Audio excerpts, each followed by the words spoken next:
of surging the humanitarian assistance that we voted for and support to that region. Those are the important things that House Democrats continue to push forward. Thanks, Chairman.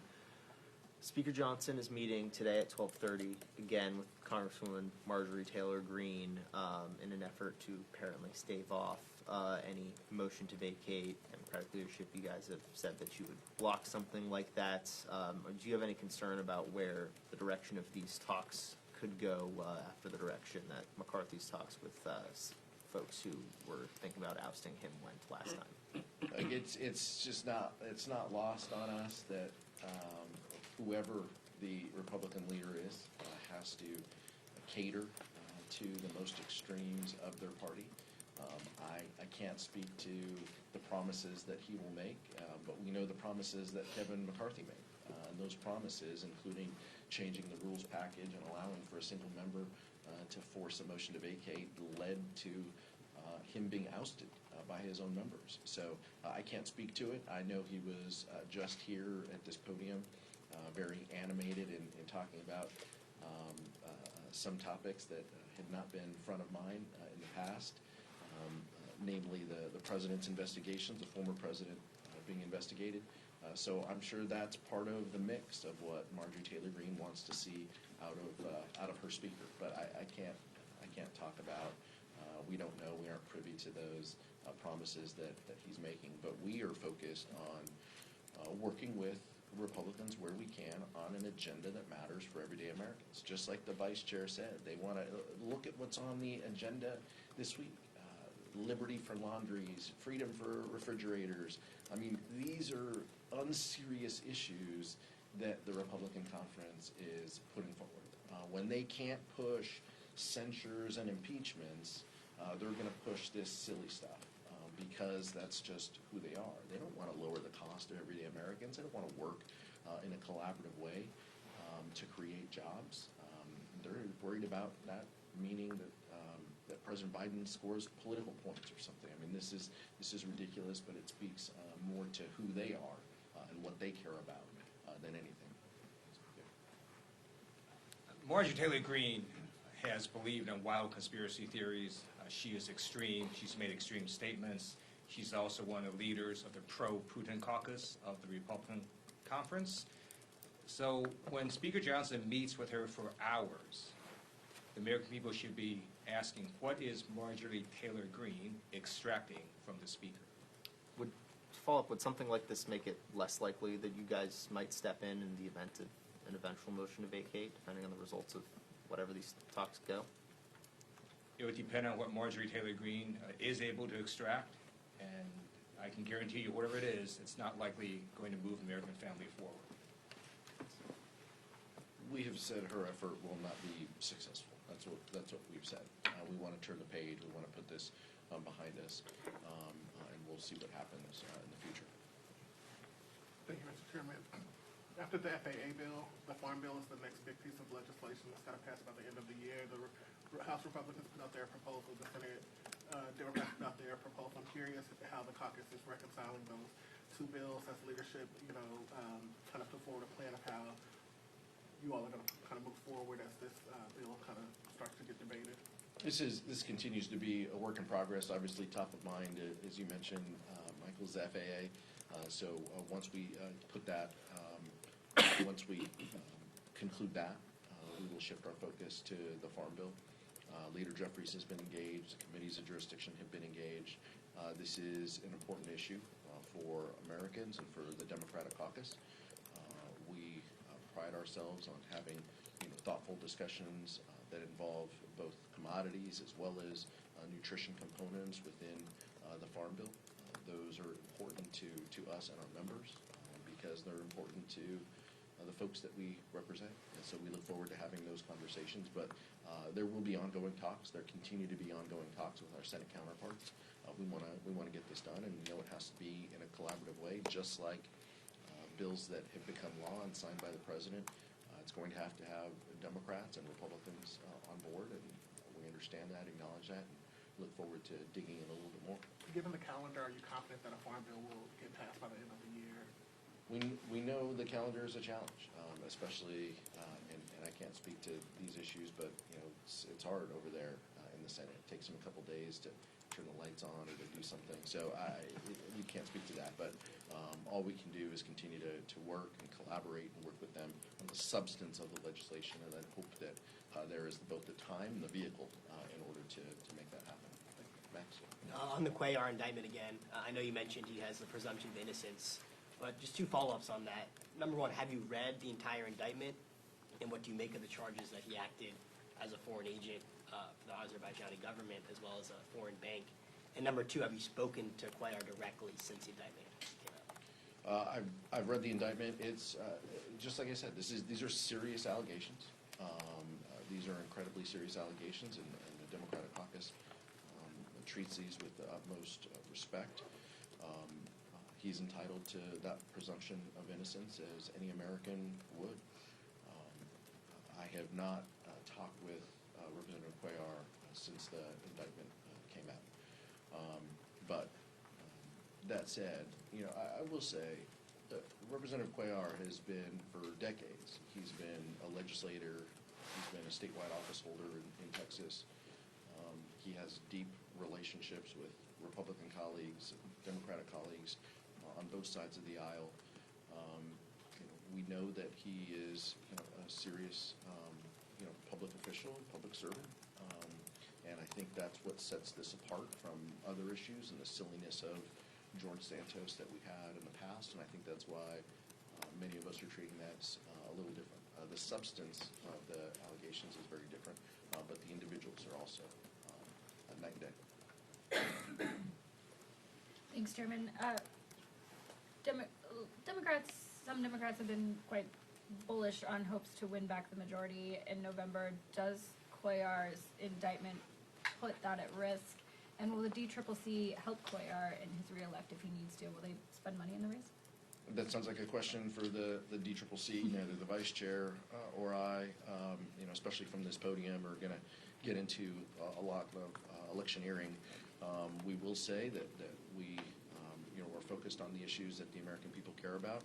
The voters in South Texas had an opportunity to elect a representative. They did, even after some of these allegations were public, and they elected Representative Cuellar. We have worked with him, and he has obligations to his constituents, as all of us do.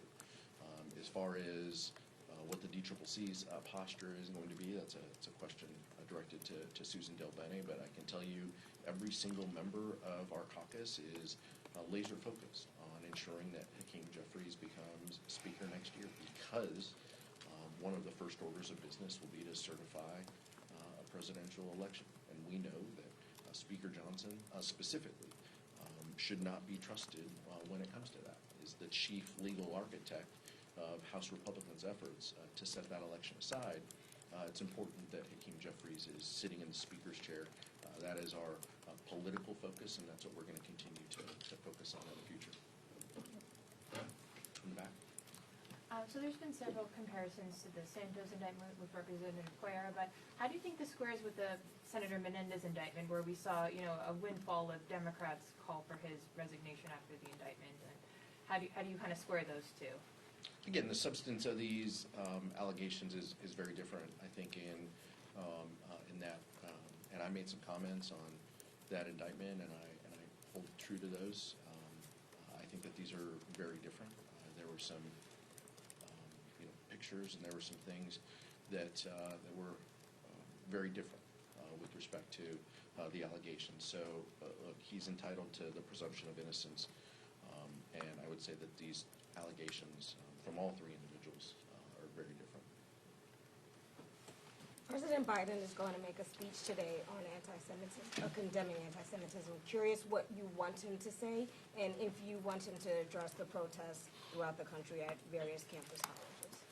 Well, it's important the day after Holocaust Remembrance Day that we acknowledge 6 million Jews who died. I think that's making sure that never happens again, and as a country having conversations about that and leading to more inclusivity and more education.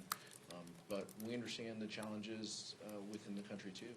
Anti-Semitism is real, and the fact that Jewish students specifically don't feel safe on college campuses is something that is very difficult for all of us to hear and to feel. We know that this is a combination of, we know that there are many issues at play. One is freedom of speech and expression that should be and is protected on college campuses, but making sure that young people feel safe while they're in these learning environments, and that the universities carry out the own rules that they have is incredibly important. And so we know that Speaker Biden, that President Biden has been incredibly thoughtful on these issues. I would anticipate that he continues to talk about this in a way that is important for all of us as Americans to both honor and respect the history and the importance, and standing with the state of Israel to ensure that this never happens again. But as I've said before, specifically, to some of the issues at hand that are in front of us, the importance of releasing the hostages and the discussions that are happening, on the ground in the region are incredibly important. Surging humanitarian aid, those are things that House Democrats, have been focused on as well. Prejudice and discrimination against anyone is wrong, including anti-Semitism. And I look forward to hearing President Biden's speech. No one should be discriminated against simply because they happen to be Jewish. Everyone in America has a right to free speech. They do not have the right to engage in violence and vandalism. That is not a difficult line. Violence is not protected by the First Amendment. Last question. House Republicans had floated ideas to pressure schools to crack down on these protests more, such as withholding funding. Where does the Democratic caucus stand on that? Like I said, I think that colleges and universities have their own rules that they can enforce before anyone feels that we should be adding to laws and regulations and rules. So let's see what that looks like.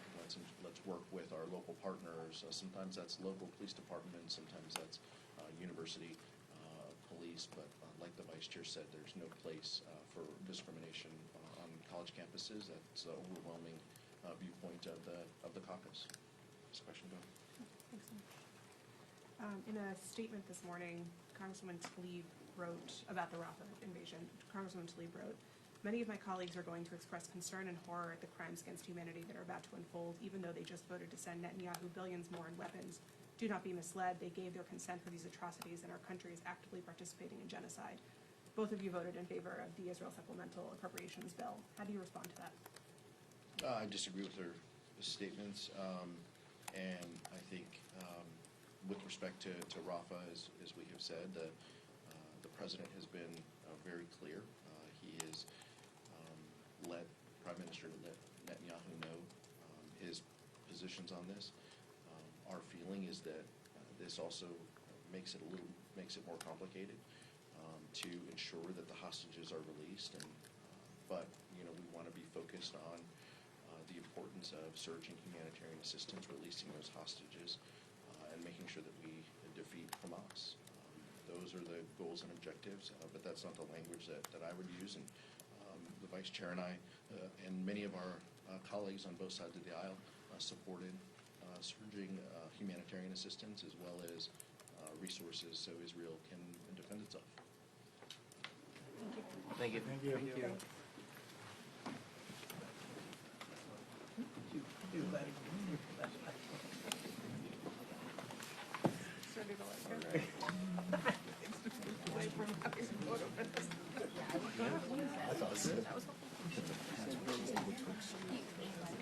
Yeah.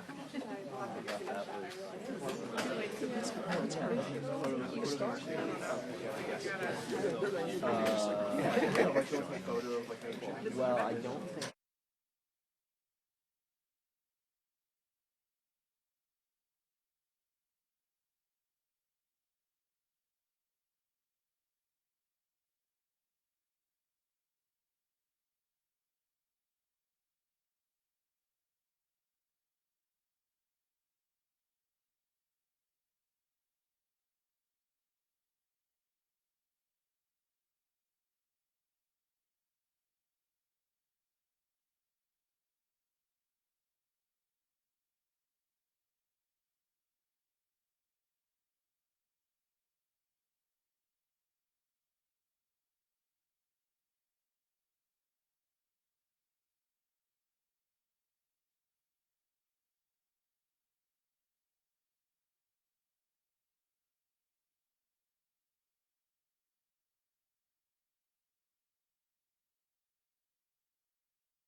in history.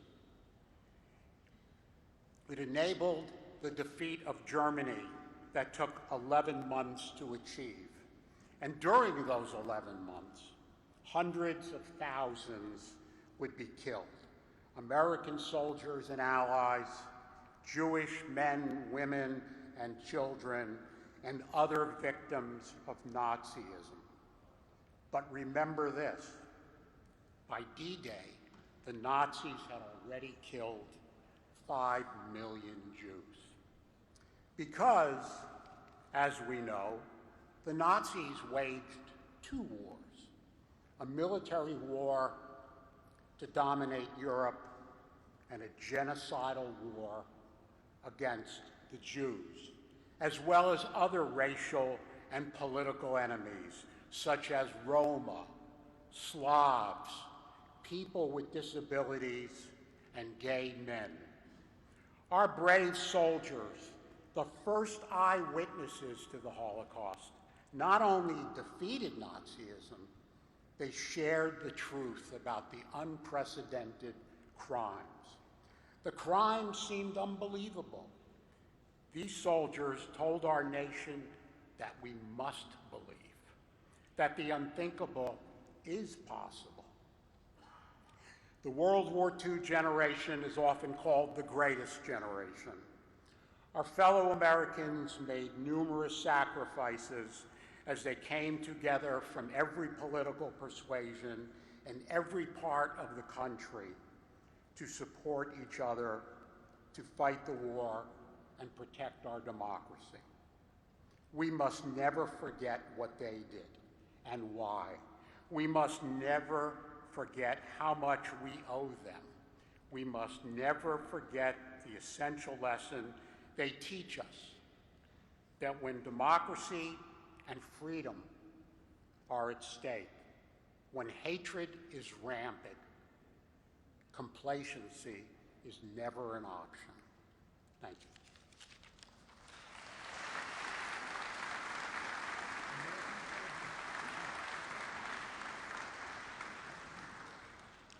Ladies and gentlemen, please stand for the presentation of the flags of the United States Army Liberating Divisions.